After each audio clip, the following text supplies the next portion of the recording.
Toby Farnham, crouched over the wheel of his TR2, was not enjoying the ride. Visibility was down to a few yards as the fog arched its back against the windscreen like a fat grey weasel. Outside, a distant church clock chimed midnight, but the only sound he could hear was the steady hum of his finely tuned engine and the incessant swish of the windscreen wipers. He'd never make London at this rate. What a damn fool I've been, he muttered to himself. I should have left hours earlier. In an attempt to dispel his gloom, Toby switched on the car radio. His mind drifted back to the weekend he'd just spent. House party at the Hursts. Boring old lot. Except for Jilly. She brightened it up no end. He whistled now, almost contentedly. Suddenly, and without warning, the car spluttered to a halt.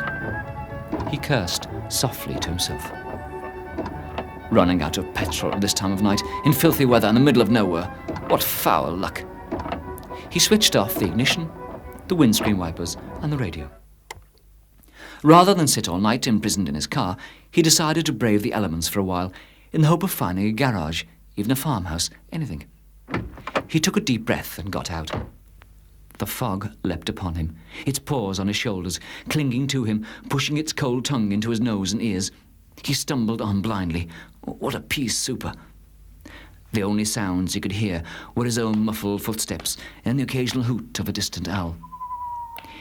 He was just on the point of giving up and resigning himself to a lonely night in the car, when straight ahead he could dimly make out the blurred outline of a building.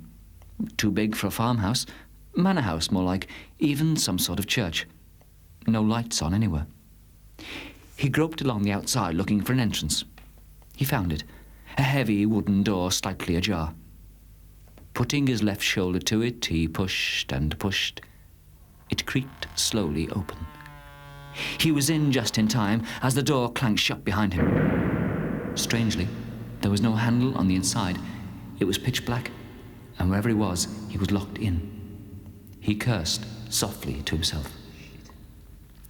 Unable to see anything in the eerie blackness, he shuffled forward, like a blindfolded 2-year-old wearing his father's shoes. His left elbow brushed against something cold and hard. And then he heard it. The laughter. Cruel, blood-curdling.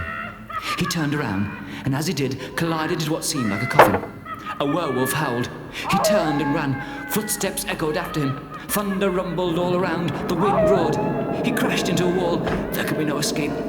In his mind's eye, he saw the thing coming towards him. Half man, half beast, half pissed. Panic-stricken, he dug his fingernails into the wall. A headless rider on a fiery horse galloped into view, followed by a horde of Indians, hotly pursued by the 14th Cavalry. The 755's impetuous death on time rattled through. Hands over his ears, he screamed, "Stop! Stop! Stop!" And that was how they found him next morning. Dead, in the sound effects department of Broadcasting House.